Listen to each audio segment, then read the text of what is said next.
Hello there. Welcome to Living on Purpose. My name is Fola Daniel Adelesi, and today I'm talking to you on the topic that says, don't let the environment get into you. Yes, don't let the environment get into you. Most times, a lot of people unconsciously become their environment. A lot of people unconsciously begin to live, begin to act, begin to talk like the things that are obtainable in their environment, and they don't know. They have no idea. They're just doing it, and before they know it, the environment has gotten into them. They are living, they are talking, they are acting like the environment, such that if someone else who knows those environments very well sees and hears them, the person can say, oh, you're from this particular environment, and they will not be able to deny it. Why is that? It's because the environment has gotten into them. And when the environment gets into you, it becomes a problem.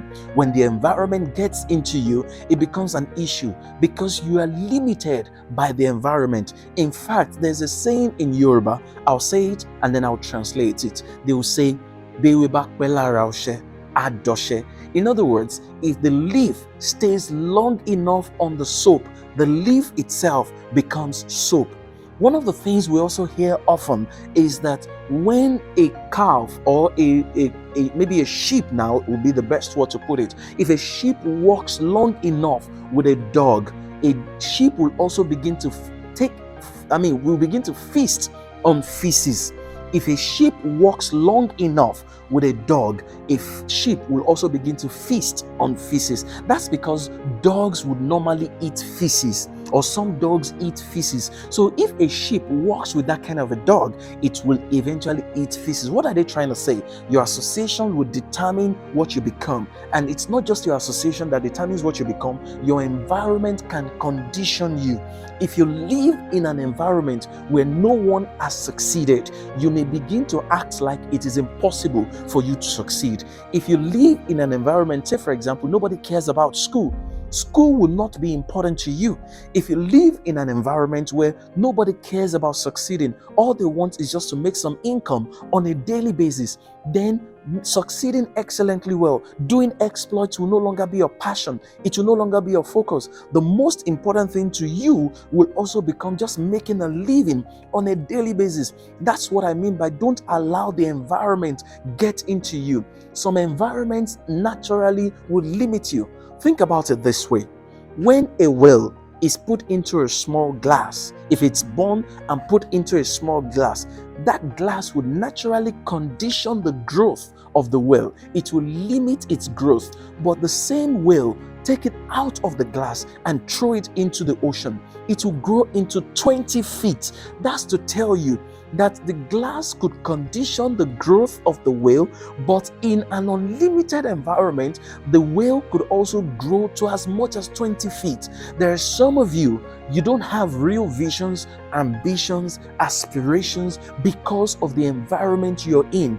And some of you already have those dreams, you have those goals, you have the visions, you have the aspirations, but you're wondering, why have I stopped pursuing them? The reason you have stopped pursuing them could be that no one around you is pursuing a dream. No one around you is crazy about a goal. No one around you wants to fulfill a dream, a vision, an aspiration.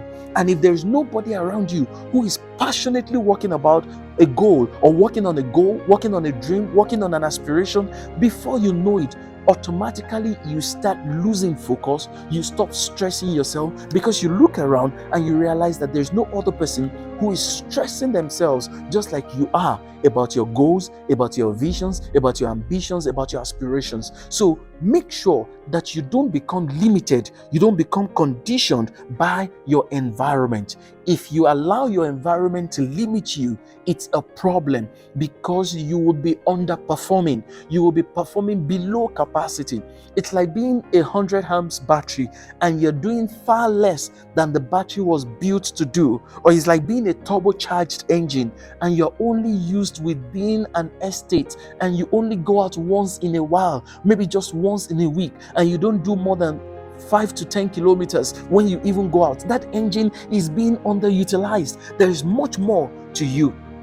And I'm telling you to not allow your environment get into you, because your environment can make you believe that you are something that you are not. Your environment can condition your mind. Your environment can limit your mind. It can reprogram your mind. That's why I'm saying, do not let the environment get into you. One of the things we have seen is that if you have two children and maybe they were born, let's even say a set of twins, born on the same day, born to the same parents, and you separate the twins, take one to a rich home, take another to a poor home. In 10 years' time or in 15 years' time, they will be exactly like the environment that they came from. You may have been born into a poor home. That wasn't your making. You couldn't control that. But now you have a choice. You can make that determination to get out of your environment or to break out of your environment. You may have also been born into a rich home.